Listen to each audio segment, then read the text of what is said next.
ராம் இன்றைய நாளுக்கான பிரார்த்தனை.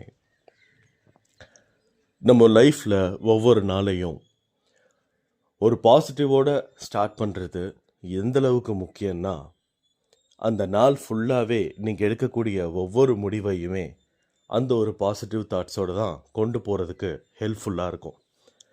அப்படி இருக்கும்போது ஒவ்வொரு நாளையும் ஸ்டார்டிங்கில் எப்படி அதை பாசிட்டிவாக கொண்டு போகுதுன்னா, காலைல எந்திரிச்ச உடனே எதை பற்றியுமே யோசிக்காமல், மெயினாக உங்களோட ஃபோனை எடுக்காமல் நேராக போய் இயற்கையை எங்கேயாவது பார்க்க முடிகிற மாதிரி இருக்கிற ஒரு இடம் உங்கள் வீட்டில் இருந்துச்சுன்னா அந்த இடத்த போய் பாருங்கள். அப்படி பார்க்கும்போது நீங்கள் தூக்கத்தில் எந்திரிச்ச உடனே உங்களோட உடம்புக்கு எந்த விதமான விஷயமுமே புரியாது. அப்போ ஏதாவது ஒரு கிரிட்டிக்கலான விஷயத்தை பற்றி யோசிச்சிட்டிங்கன்னா அந்த நாள் ஃபுல்லாகவே டவுன் ஆகிடும்.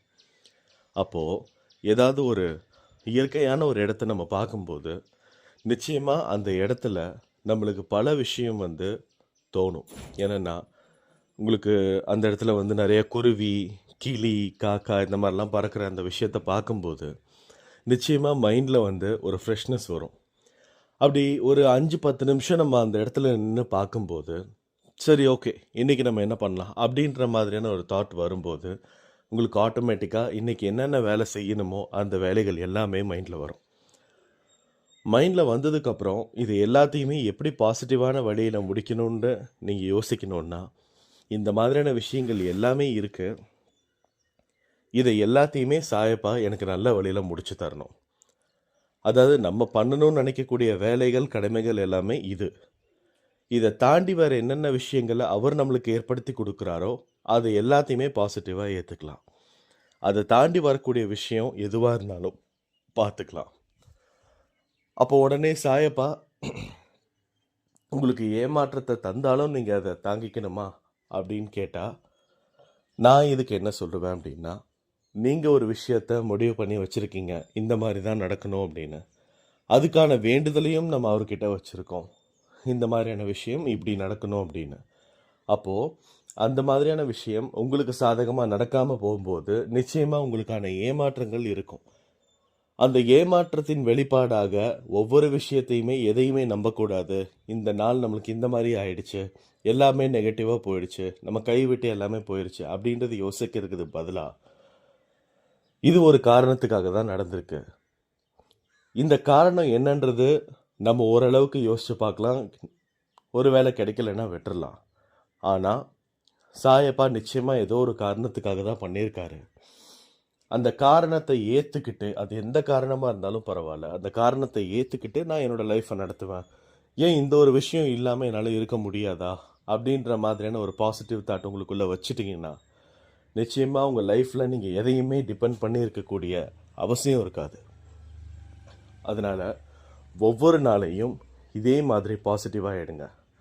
ஒருவேளை அந்த முடிவை உங்களால் ஏற்றுக்கிறதுக்கு முடியலனாலுமே ஒரு 2-3 நாள் அந்த முடிவை ஏற்றுக்கிறதுக்காக உங்கள் மனசுக்கு டைம் கொடுங்க. அந்த மாதிரியான நேரத்தில் அதிகமாக சாயப்பா சம்மந்தப்பட்ட விஷயங்களை கேட்குறதா இருக்கட்டும், பார்க்குறதா இருக்கட்டும், இந்த மாதிரியான விஷயங்கள் நிறையா செய்ய செய்ய செய்ய அவருக்கு ரொம்ப அருகையில் நீங்கள் போயிடுவீங்க. போகும்போது அவர் மேலே உங்களுக்கு இன்னும் அளவுக்கு அதிகமான ஒரு பாசம் வரும். அந்த பாசம் வரும்போது என்னுடைய அப்பாவுக்கு தெரியாதா அவருக்கு எனக்கு என்ன பண்ணணும், என்ன பண்ணக்கூடாதுன்னு, எதுவாக இருந்தாலும் பரவாயில்ல நான் பார்த்துக்கிறேன் அப்படின்ற மாதிரியான ஒரு மைண்ட் செட் வரும். அந்த பாசிட்டிவிட்டி தான் நம்ம எல்லாருக்குமே இந்த இடத்துல தேவைப்படுது. அந்த பாசிட்டிவோட இன்றைய நாளுக்கான பிரார்த்தனை என்னன்றதை பார்க்கலாம். முதலாவதாக காளீஸ்வரி, இவங்களுடைய அப்பாவுக்கும் அம்மாவுக்கும் ஹெல்த் இஷ்யூஸ் இருக்குது, ப்ரேயர் வச்சுக்கணும்னு சொல்லியிருக்காங்க. இவங்க அப்பாவுக்கும் அம்மாவுக்கும் எந்த விதமான உடல் உபாதைகள் இருந்தாலுமே அதை எல்லாத்தையுமே கலைச்சி போட்டு சாயப்பா ஒரு நல்ல ஆரோக்கியமான வாழ்க்கையை இவங்க 2 பேர்த்துக்குமே கொடுக்கணும்னு சொல்லி ஒரு பெரிய வேண்டுதலை வச்சுக்கலாம்.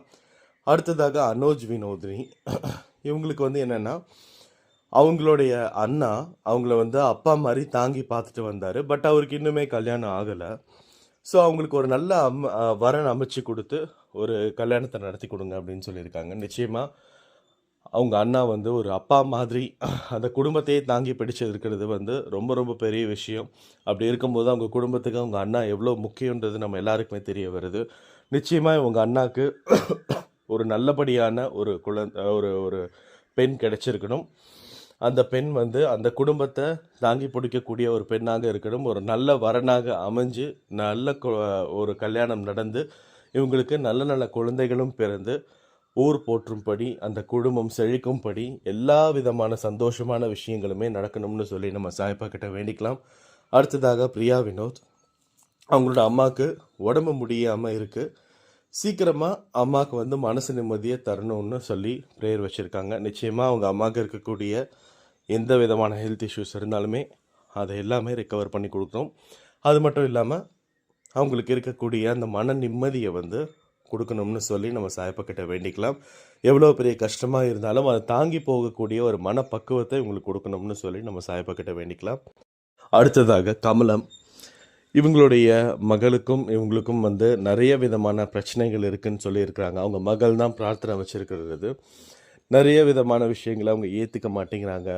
நிறைய விஷயங்கள் வந்து நான் சொல்கிறத புரிஞ்சிக்க மாட்டேங்கிறாங்க அப்படின்ற மாதிரி சொல்கிறாங்க. பட் இருந்தாலுமே அவங்களோட மகள் ரொம்ப பொறுமையாக தான் இருக்கிறாங்களாமா. ஆனாலும் அவங்க அம்மா வந்து மனசு மாற்றிக்காமல் இருக்காங்கன்ற மாதிரி சொல்கிறாங்க. நிச்சயமாக அது வந்து எந்த மாதிரியான விஷயங்களாக இருந்தாலும் அவங்க 2 பேருமே சமாதானமாக போகக்கூடிய அளவில் சாயப்பா முடிவு பண்ணி கொடுக்கணும்னு சொல்லி நம்ம சாயப்பா கிட்ட வேண்டிக்கலாம். எந்த விதமான கஷ்டங்கள் இருந்தாலுமே மனசங்கடங்கள் இருந்தாலுமே அது எல்லாமே ஒரு 5 நிமிஷம் பேசினாலே சரியாயிடும்ன்ற ஒரு விஷயம் நம்ம எல்லாருக்குமே தெரியும். ஆனால் பேசக்கூடிய மைண்ட் அவங்க 2 பேர்த்துக்குமே கொடுக்கணும்னு சொல்லி நம்ம சாயப்பா கிட்ட வேண்டிக்கலாம். அடுத்ததாக குரு பிரகாஷ், இவருக்கு வந்து ஏஜ் 30 ஆக்சுவலாக இதுக்கு முன்னாடி ஒரு கார்ப்பரேட் ஆஃபீஸில் ஒர்க் பண்ணிட்டு இருந்திருக்கிறாரு. ஆனால் வந்து அந்த இடத்துல வந்து அவர் வந்து ஒர்க் பண்ணிகிட்டு இருந்த இடத்துலேருந்து தூக்கிட்டாங்க, ஃபயர் ஆஃப் பண்ணிட்டாங்க. ஸோ அதனால் வந்து ஒரு மேரேஜ் வந்து இவர் வந்து பண்ணுற மாதிரி இருந்தார். கடைசியில் இப்போ வேலை இல்லைன்றதுனால அந்த மேரேஜுமே ஒரு குழப்பத்தில் நிற்கிது.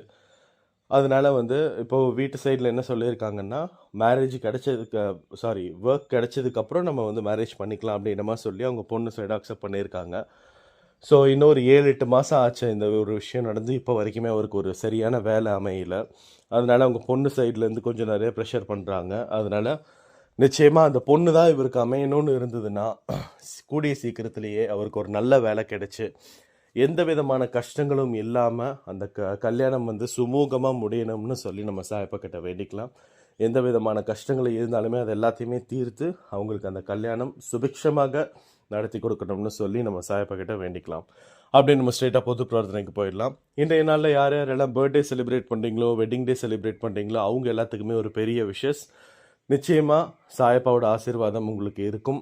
உங்களோட ஆசைகள் எல்லாமே நியாயமான வழியில் சாயப்பா நிறைவேற்றி கொடுக்கணும்னு சொல்லி நான் சாயப்பாக்கிட்ட வேண்டிக்கலாம். இன்றைய நாளில் நிறைய பெண் குழந்தைகள், ஆண் குழந்தைகள் பிறந்திருப்பாங்க. அந்த குழந்தைகள் எல்லாமே ரொம்ப ஆரோக்கியமாகவும் இவங்களால எந்த விதமான சமூக சீர்கேடுகளும் நடந்திருக்கக்கூடாது. ரொம்ப சந்தோஷமான நிம்மதியான வழியில் இவங்க எல்லாருமே அவங்களோட வாழ்க்கையை வாழணும்னு சொல்லி சாயப்பாக்கிட்ட வேண்டிக்கலாம். நிறைய அம்மாமார்கள் ப்ரெக்னென்சி வார்டில் வெயிட் பண்ணிகிட்டு இருப்பாங்க அவங்களோட ப்ரெக்னென்சிக்காக. ஸோ எந்த விதமான இடையூறுகளும் இல்லாமல் எல்லா விதமான கஷ்டங்களையும் தாண்டி, அந்த கஷ்டங்கள் இருந்துச்சுன்னா அந்த கஷ்டங்களை தாண்டி ஒரு சந்தோஷமான ஒரு குழந்தையை வந்து அவங்க வந்து பெற்றெடுத்து அவங்களோட குடும்பத்துக்கு வந்து ஒரு நல்ல மனநிலையை கொடுத்து ஒரு நிம்மதியை கொடுக்கணும்னு சொல்லி நம்ம சாயப்பக்கிட்ட வேண்டிக்கலாம். நிறைய இடத்துல நிறைய ஹாஸ்பிட்டல்ஸில் வந்து நிறைய பேஷண்ட்ஸ் வந்து வெயிட் பண்ணிகிட்டு இருக்காங்க. ஒரு பாசிட்டிவான ஒரு ட்ரீட்மெண்ட்காகவும் சரி, ஒரு பாசிட்டிவான ஒரு டெஸ்ட் ரிசல்ட்ஸ்க்காகவும் சரி. அப்படி இருக்கும்போது இந்த மாதிரியான டெஸ்ட் ரிசல்ட்ஸ் எல்லாமே இவங்களுக்கு சாதகமாக வந்திருக்கணும். எந்த விதமான கஷ்டங்களும் இல்லாமல் ரொம்ப சந்தோஷப்படுற அளவுக்கு அந்த ரிசல்ட்ஸ் எல்லாத்துக்குமாகவே இருக்கணும்னு சொல்லி நம்ம சாயப்பக்கிட்ட வேண்டிக்கலாம். நிறைய விதமான நம்ம கேட்காத பிரார்த்தனைகள், நம்மளை சுற்றி இருக்கக்கூடிய நிறைய அழுகுரல்கள் நிறைய இருக்குது. நாளுக்கு நாள் அதிகமாகுதா குறையுதான்றதெல்லாம் நம்மளுக்கு தெரியல. பட் இருந்தாலும் நிறைய விஷயங்கள் வந்து இருக்குது. அப்படி இருக்கும்போது அவங்களுக்காக ஒரு பெரிய வேண்டுதலை வச்சுக்கலாம். நிச்சயமாக அவங்களுடைய அழுகுரல்களுக்காக ஒரு மிகப்பெரிய பதிலை சாயப்பா கொடுக்கணும்னு சொல்லி. அது மட்டும் இல்லாமல் நேற்று வந்து ஸ்ரீலங்கா பக்கத்தில் நம்ம நாட்டுக்கு வந்துட்டு போயிட்டு இருந்தக்கூடிய அந்த ஈரான் கப்பல் மேலே வந்துட்டு அமெரிக்கா வந்து மறுபடியும் அடிச்சிருக்காங்க. அதில் நிறைய உயிர் சேதங்கள் இருக்குது. அவங்க எல்லாத்துக்காகவுமே அவங்களோட ஆத்மா சாந்தி அடையணுன்றதுக்காக நம்ம ஒரு பெரிய வேண்டுதலை வச்சுக்கலாம். அது மட்டும் இல்லாமல் ஜென்ரலாகவே இந்த 2 நாளில் நிறைய பேர் இயற்கை எழுதியிருப்பாங்க. அவங்களுடைய ஆத்மா எல்லாமே சாந்தி அடையணும்னு சொல்லி நம்ம சாயப்பாக்கிட்ட வேண்டிக்கலாம். அடுத்ததாக நிறைய பேர் கடன் பிரச்சனை, பண பிரச்சனை, தொழில் பிரச்சனை, வேலை பிரச்சனை, இந்த மாதிரி இருக்கக்கூடிய எல்லாத்துக்காகவுமே ஒரு பொது பிரார்த்தனை வச்சுக்கலாம். எந்த விதமான கஷ்டங்களாக இருந்தாலுமே அது எல்லாத்தையுமே தாண்டி போகக்கூடிய மனநிலையையும் அவங்களுக்கான புதுமையான இருக்கக்கூடிய ஒரு வாழ்க்கையும் தந்து அவங்க எல்லாருடைய வாழ்க்கை தரத்தையுமே உயர்த்தணும்னு சொல்லி நம்ம சாயப்பா கிட்ட வேண்டிக்கலாம். இந்த பதிவை கேட்டுட்டு இருக்கக்கூடிய ஒவ்வொருத்தவங்களுடைய மன பிரார்த்தனையுமே நிறைவேற்றி கொடுக்கணும்னு சொல்லி நான் சாயப்பா கிட்ட வேண்டிக்கிறேன். நம்ம அன்பே சாய் குடும்பத்தில் இருக்கக்கூடிய ஒவ்வொருத்தங்களுடைய பிரார்த்தனையும் அவங்களுடைய தேவைகளும் நிறைவேற்றி நியாயமான வழியில் நிறைவேற்றி கொடுக்கணும்னு சொல்லி நான் சாயப்பா கிட்ட வேண்டி இந்த ஆடியோ நான் முடிக்கிறேன். ஜெய் சாய்ராம்.